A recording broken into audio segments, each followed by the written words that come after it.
तो आज का चैप्टर मैं स्टार्ट कर रही हूँ आपका स्पर्श का। ये चैप्टर है पद्य खंड का आदमी नामा। आदमी नामा जो है इसको नजीर अकबराबादी ने लिखा है। नजीर अकबराबादी ने जो आदमी नामा लिखा है, आदमी नामा का अर्थ क्या होता है? आदमी मतलब होता है इंसान, ठीक है। नामा मतलब उसके बारे में बताना। तो यहाँ पे आदमी के अलग अलग रूपों को बताया गया है कि किस तरीके से आदमी क्या होता है, उसके क्या रूप हैं, उसको इस कविता में, इन नज्म आप बोल सकते हैं, उसमें इसको बताया गया है। तो मैं आज क्लास स्टार्ट कर रही हूँ नजीर अकबराबादी से। मैम हम रहीम के दोहे नहीं करेंगे? करेंगे बेटा, वो थोड़ा टफ है, ये इजी है, इसलिए इसको पहले पढ़ा रही हूँ कि अगर आपका school in case physically open होता है तो वहां पे पढ़ाना थोड़ा आसान रहेगा। आदमी नामा बहुत इजी है, आपको बहुत आसानी से समझ में आएगा। मैम ये कौन सी बुक से? स्पर्श से पद्य खंड। अच्छा मैम।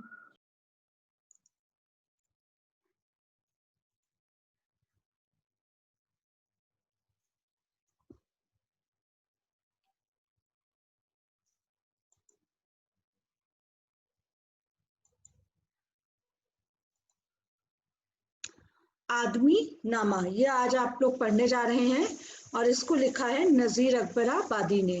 तो पहले आइए जानते हैं नजीर अकबराबादी के बारे में। आप लोग कवि और जो लेखक हैं उनके बारे में भी ध्यान रखिए, उनकी हिस्ट्री आपके बुक में बहुत अच्छे से दी गई है। तो नजीर अकबराबादी जो हैं, इनका जन्म 1735 में हुआ था, ठीक है। निधन इनका 1830 में हुआ था। इनका उपनाम है अकबराबादी और इनका निधन का मतलब डेथ। अच्छा, ठीक है। जन्म मतलब जिस दिन वो बॉर्न किस ईयर में हुए थे, और निधन मतलब होता है कि उनकी डेथ कब हुई या उनको निर्वाण कब मिला। तो उपनाम उनका जो है वो अकबराबादी है और जन्म स्थान उनका है आगरा, उत्तर प्रदेश।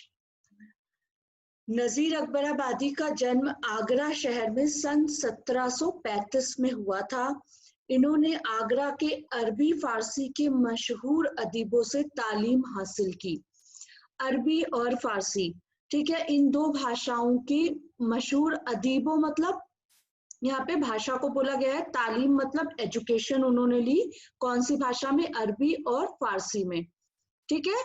नजीर हिंदू त्योहारों में भी बहुत दिलचस्पी लेते थे। दिलचस्पी मतलब होता है इंटरेस्ट, उसमें शामिल होकर दिलो जान से लुत्फ उठाते थे।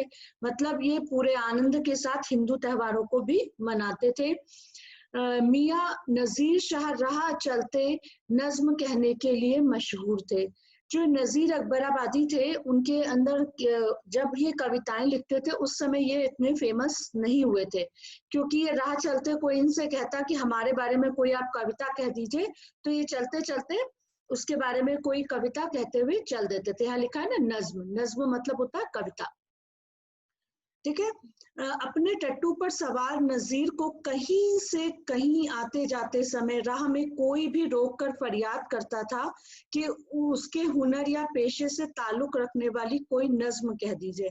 मतलब इनको रास्ते में रोककर अगर कोई भी इनसे रिक्वेस्ट करता था, फरियाद मतलब होता है रिक्वेस्ट करता था कि जो उसका टैलेंट है या उसका जो बिजनेस है या जो जॉब है उससे रिलेटेड कोई आप एक नज्म कह दीजिए या कविता कह दीजिए। तो नजीर आनन फानन में एक नज्म रच देते थे। मतलब आनन फानन मतलब तुरंत। यही वजह है कि भिश्ती, भिश्ती मतलब होता है सिपाही या सोल्जर जिसको बोलते हैं। ककड़ी बेचने वाला, कुकुम्बर, यू नो।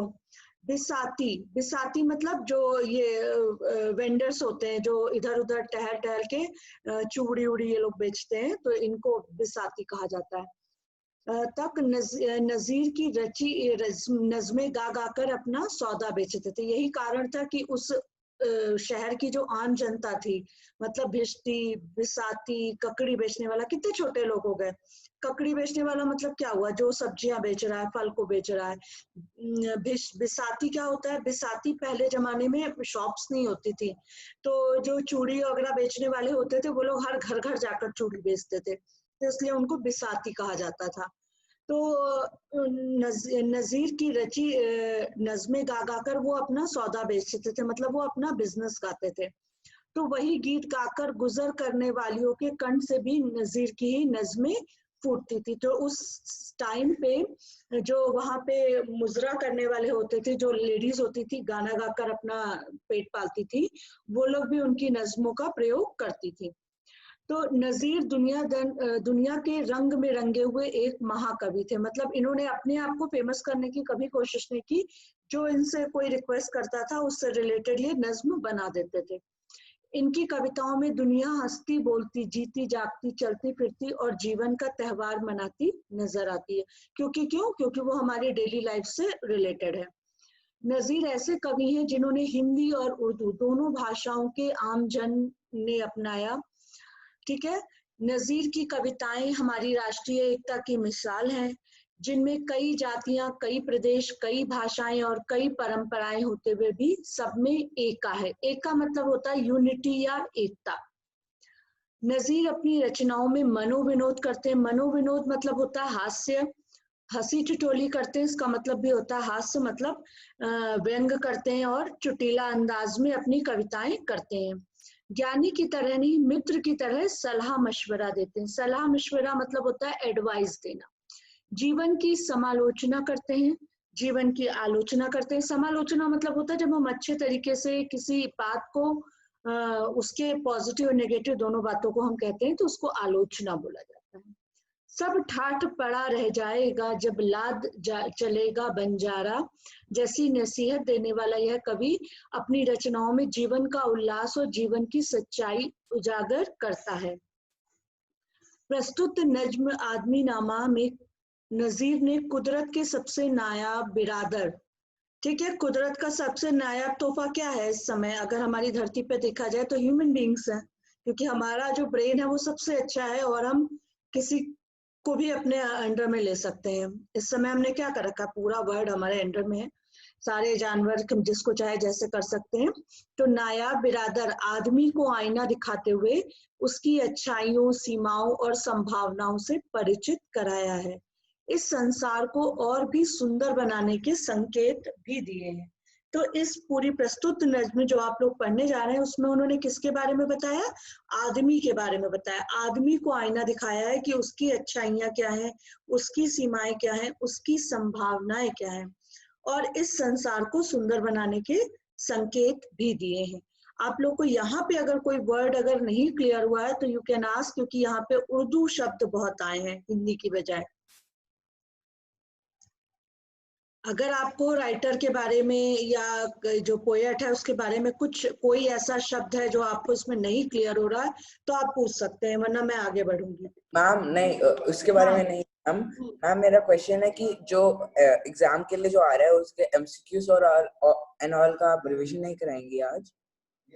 आज नहीं कराऊंगी, मैं कल करवाऊंगी, क्योंकि कल भी मेरा क्लास है। और दूसरी चीज ये है कि आपका शायद फ्राइडे को मॉक टेस्ट होगा उसका। फ्राइडे को भी क्लास है हिंदी की? नहीं, हिंदी की क्लास नहीं होगी, जनरल मॉक टेस्ट होगा कि आपको कैसे एग्जाम देना है। अच्छा अच्छा ठीक है, थैंक यू मैम। तो यहाँ पे आपको कोई डाउट है नजीर अकबराबादी के बारे में? हाँ मैम क्या एग्जाम में मैम एग्जाम में जीवनी आएगी क्या? जीवनी नहीं आएगी, लेकिन आपके लेखक से रिलेटेड क्वेश्चंस आएंगे, क्योंकि यहाँ पे आपके बुक में दिया गया है उनके बारे में अच्छे से एक्सप्लेन करके। इसीलिए तो हम लोग हमेशा पढ़ाते हैं उनके बारे में, पहले राइटर के बारे में पढ़ाते हैं तब कविता पे जाते हैं। Okay ma'am. ठीक है, चलिए अब हम लोग आते हैं अपनी कविता पे। आदमी नामा। आदमी नामा मतलब आपको पता चल रहा है आदमी के बारे में बताया गया है इसमें।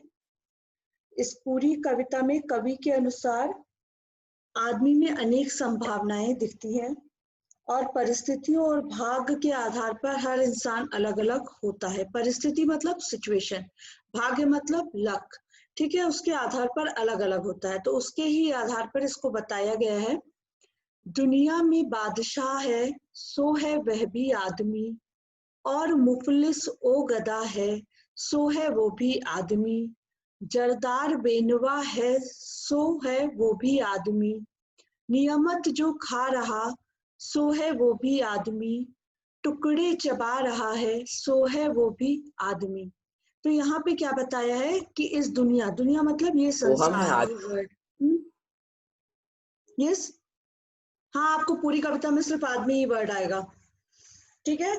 तो दुनिया में जो बादशाह है, बादशाह मतलब जो राजा है, शहंशाह है, वो भी एक इंसान है। इस संसार में जो भी बादशाह है।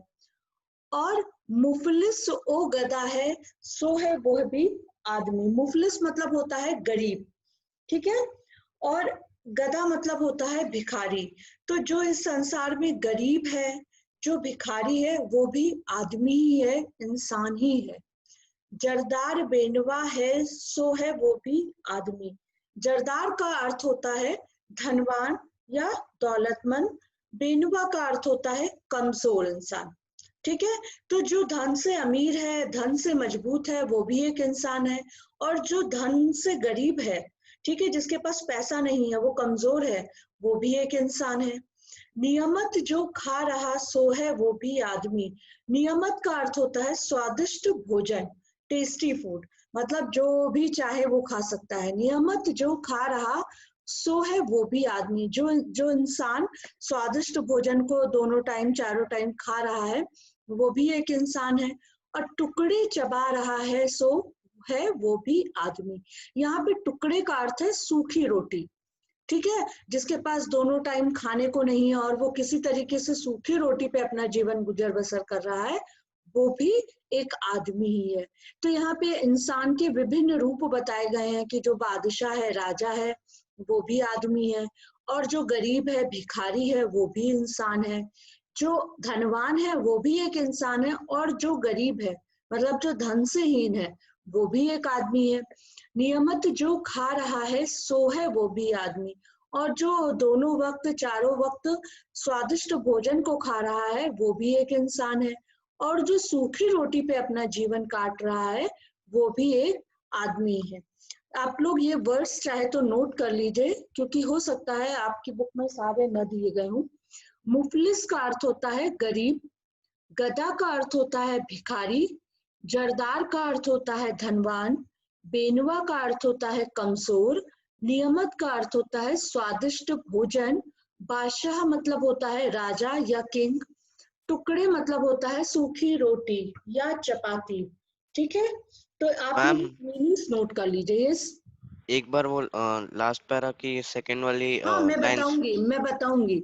मैं ये बोल रही हूँ, ये वर्ड्स की मीनिंग नोट कर लीजिए, मैं तब उस पर जाती हूँ दोबारा से, क्योंकि हो सकता है आप लोग को सारे वर्ड्स के मीनिंग ना मिले। ये उर्दू में वर्ड्स हैं सारे। आप लोग अपनी बुक में या जो भी आप लोग कॉपी लेके बैठते हैं उसमें नोट करिए।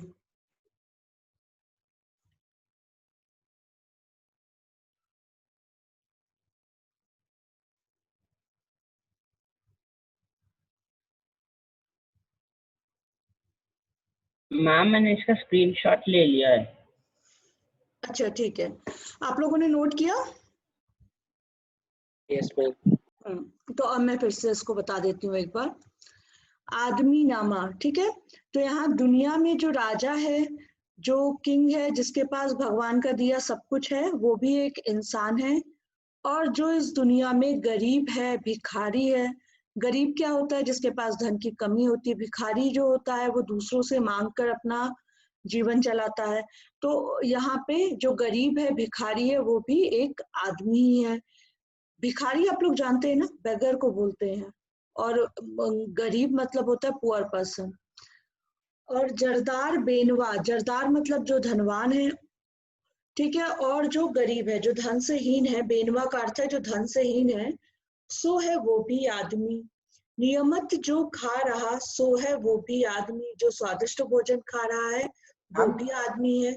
और जो सूखी रोटी पे जीवन यापन कर रहा है वो भी आदमी है। यस, मैम जो आपने बोला कि गधा गधा वो होता है भिखारी, तो फिर डोंकी क्या होता है? वो गधा होता है, उसमें धा आता है, यहाँ दा आया है। ओके मैम अगर हम मीनिंग के हिसाब से जाए तो फिर गरीब और बेनवा का मतलब तो एक ही हुआ ना। हाँ बच्चे, गरीब और बेनवा का अर्थ एक ही हुआ। उन्होंने अपनी कविताओं में अलग अलग शब्द यूज किए हैं। इजी है, आपको बहुत आसानी से समझ में आएगा। इसका अर्थ हम लोग एक बार देख लेते हैं। आदमी नामा कविता में कवि नजीर अकबराबादी ने आदमी के विविध रूपों के बारे में बताया। विविध मतलब डिफरेंट। उन्होंने आदमी के हर रूप को बताया है। दुनिया में विभिन्न प्रकार के आदमी होते हैं, जैसे कुछ धनी व्यक्ति या कुछ गरीब भी होते हैं, कुछ बुद्धिमान होते हैं, और यहाँ कई प्रकार के स्वादिष्ट व्यंजन खाने वाले व्यक्ति हैं, और तथा कुछ ऐसे जो जूठे टुकड़ों पर को खाकर पलने वाले आदमी भी मौजूद हैं। हर आदमी अलग होता है, उसका अपना अलग काम होता है, उनकी अपनी जीवन शैली होती है, उनके रहने का तरीका खान पान अलग होता है, उनकी जिम्मेदारियां भी अलग होती हैं। इसलिए कवि अपनी कविता में कहता है, चाहे राजा हो वह भी आदमी है, वह ताकतवर हो या कमजोर हो वह भी आदमी ही है। चलिए आती हूँ नेक्स्ट पैराग्राफ पे।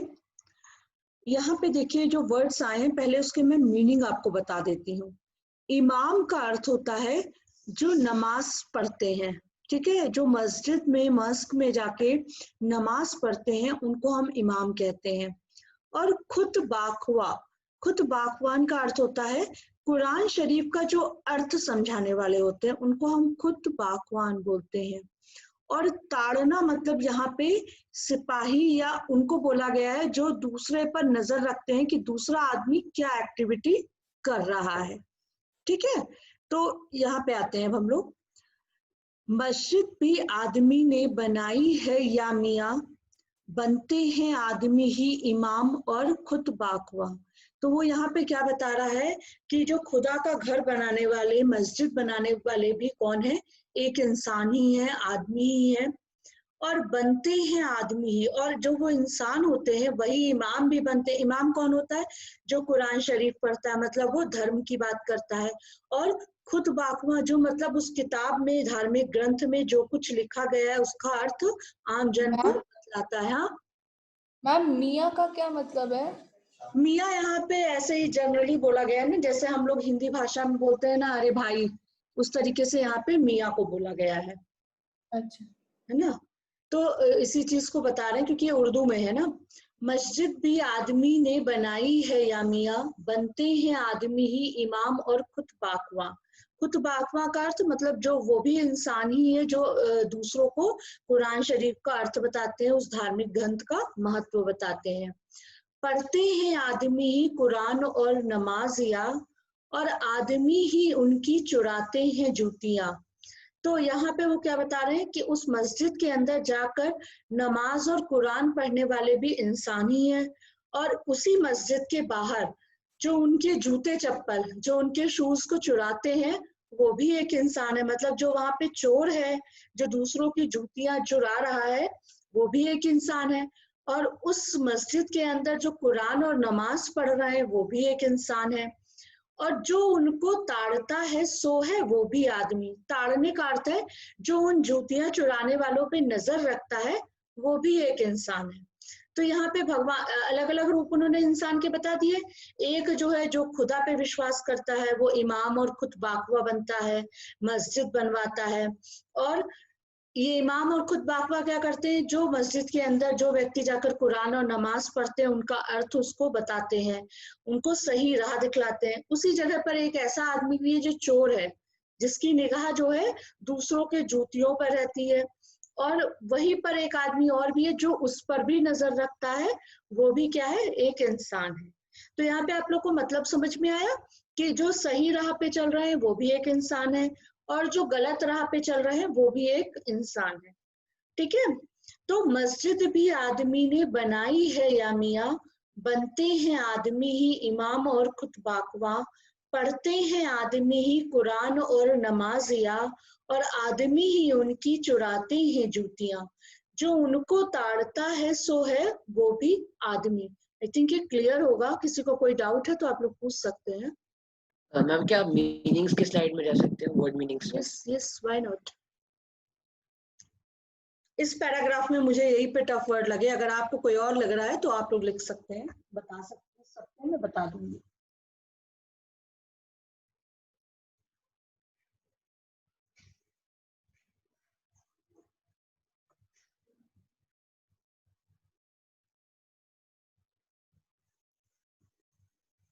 इमाम मतलब इमाम मतलब मैंने बताया ना, जो नमाज पढ़ते हैं।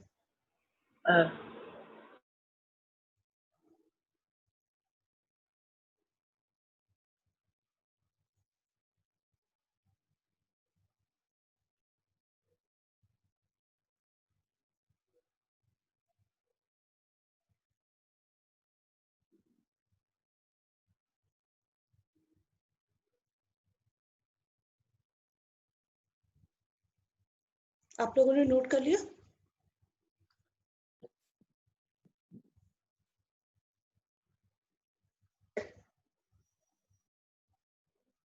क्या नहीं हूँ? हाँ जी मैम। हाँ, तो यहाँ पे देखिए, इसी आदमी नामा का मैंने इसी का पद का 4 लाइन का मैंने भावार्थ यहाँ पे लिखा है कि प्रस्तुत पंक्ति में कवि ने आदमी के विभिन्न रूपों का वर्णन करते हुए उसके कार्यों के बारे में बताया है।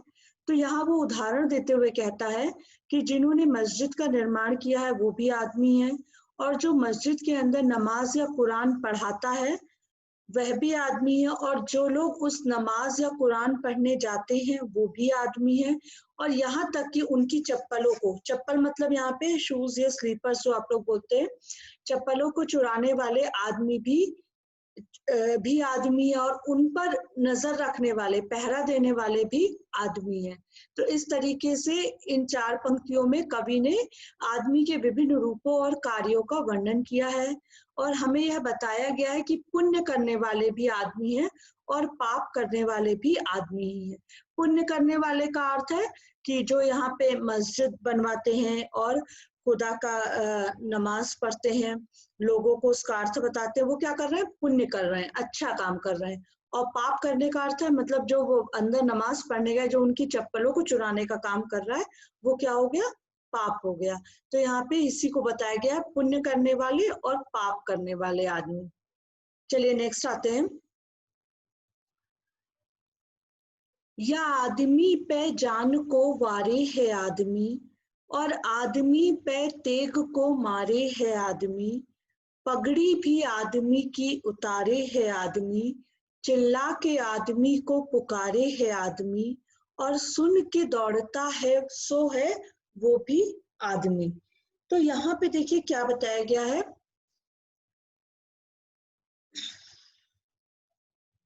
यहाँ पे वारे का अर्थ होता है निछावर करना या अर्पित करना। जान का अर्थ होता है मतलब जान, इंसान की जान, ठीक है। तेग का अर्थ होता है तलवार, और पगड़ी का अर्थ यहाँ पे दिया गया है इज्जत, ठीक है। और चिल्ला के आदमी को मतलब किसी को मदद के लिए पुकारना, सहायता के लिए पुकारना, और जो सहायता के लिए आता है सुन के दौड़ता है सो है वो भी आदमी। पहले यहाँ पे मीनिंग्स देख लेते हैं। वारी का अर्थ होता है न्यौछावर करना, तेग का अर्थ है तलवार, और पगड़ी का अर्थ है इज्जत। अब आते हैं हम लोग इस पे, ठीक है। तो यहाँ पे वो क्या बता रहे हैं कि नजीर अकबराबादी जी कहते हैं, ये तो आदमी दूसरे आदमी को बचाने के लिए अपनी जान भी निछावर कर देता है। आप लोग ऐसे समझिए कि सेना के लोग क्या करते हैं, हमारे देश की रक्षा करने के लिए अपनी जान दे देते हैं। तो एक तरीके से अगर हम दूसरे वे में देखें तो वो क्या करते हैं, हमारी जान को सुरक्षित करने के लिए अपनी जान दे देते हैं। तो यहाँ पे उन्हीं की बात की गई है, या आदमी पे जान को वारे है आदमी, कि अब दूसरों की जान बचाने के लिए जो अपनी जान दे देते हैं वो भी आदमी ही है, वो इंसान ही है। और आदमी पे तेग को मारे है आदमी, और जो तलवार से दूसरे आदमियों को मारते हैं, उस टाइम पे पिस्टल्स या बंदूक नहीं होती थी जब इन्होंने ये नज्म लिखी है, उस समय जो मुख्य हथियार होता था वो तलवार ही होता था। तो जो आदमी जो दूसरों को तलवार से मारता है, दूसरों की जान ले लेता है, वो भी आदमी है। और पगड़ी भी आदमी की उतारे है आदमी, जो इंसान दूसरे आदमी की इज्जत को उछालता है, उसकी बेइज्जती करता है, वो भी आदमी है, और जिसकी बेइज्जती की जाती है वो भी आदमी है। चिल्ला के आदमी को पुकारे है आदमी, और जब कोई किसी मुसीबत में आता है तो जो चिल्लाता है मदद के लिए, दूसरों को पुकारता है, वो भी आदमी है। और सुन के दौड़ता है सो है वो भी आदमी, और जो उस आवाज को, उस मदद के लिए किसी को चिल्लाते हुए सुनकर दौड़कर मदद करने के लिए आता है, वो भी है आदमी। ठीक है, तो यहाँ पे आप लोग को क्लियर हुआ कि फर्स्ट लाइन में वो बता रहा है कि जो दूसरों की जान को बचाने के लिए अपनी जान दे देता है वो भी आदमी है। यहाँ सोल्जर्स की बात हुई है, वीर पुरुषों की बात हुई है। और जो अपनी तलवार से दूसरे आदमी की जान ले लेता है वो भी आदमी है। जो दूसरों की बेइज्जती करता है, इंसल्ट करता है, ठीक है, वो भी एक आदमी है। पगड़ी मतलब इज्जत होता है। और जो जब कोई व्यक्ति मुसीबत में पड़ता है और वो मदद के लिए किसी को पुकारता है, तो जो पुकारने वाला आदमी है मदद के लिए, वो भी एक इंसान है। और सुन के, उस आवाज को सुनकर जो उसकी मदद के लिए आता है वो भी एक आदमी है। तो यहाँ पे क्लियर है आप लोगों को? Yes ma'am. क्लियर है ना? तो चलिए यहाँ पे एक बार उसका भावार्थ हम लोग देख लेते हैं। आप चाहे तो स्क्रीनशॉट ले सकते हैं इसका। अपनी इन पंक्तियों में कवि ने आदमी की प्रकृति को बताया है, ठीक है, उसके नेचर को बताया है इन लाइंस में कि कोई यस मैम ये लिखना है। अगर आप लोग स्क्रीनशॉट ले लेंगे तो आपके लिए पढ़ना थोड़ा आसान होगा। वैसे मैं नोट्स शेयर नहीं करूंगी इसकी, क्योंकि आप लोग को क्वेश्चन आंसर सेल्फ करना है। ज्यादा से ज्यादा मैं इसका भावार्थ आप लोग के साथ शेयर कर सकती हूँ। कोई आदमी दूसरे आदमी की जान ले लेता है वो भी आदमी है, और जो दूसरे की जान बचाता है वो भी आदमी है। जो आदमी किसी को बेइज्जत करता है वो भी आदमी है, और जो दूसरे की इज्जत बचाने की कोशिश करता है वो भी आदमी है। मदद मांगने के लिए जो पुकारता है वह भी आदमी है, और उस पुकार को सुनकर उसकी मदद के लिए जो दौड़ता है वो भी आदमी है। इसी तरीके से कवि ने हमें यह शिक्षा दी है कि मनुष्य के विभिन्न रूप होते हैं। कोई भला करके खुश होता है तो कोई बुरा करके। किसी को दूसरे की मदद करने में अच्छा लगता है, और कोई होता है जो दूसरों को परेशान करके खुश होता है। तो यहाँ पे आदमी के उन्हीं रूपों को बताया गया है। हर व्यक्ति का एक अलग प्रकृति होती है, हर व्यक्ति का एक अलग नेचर होता है। आप लोग अगर इस संसार में देखें तो कई लोग होते हैं जो हमेशा दूसरों की हर मदद के लिए खड़े रहते हैं, और कई लोग होते हैं अच्छा उसका अच्छा हो रहा है तो आज मैं उसका ये अच्छा होने नहीं दूंगा, तो कोई ऐसा काम करेंगे कि सामने वाले का नुकसान हो जाए।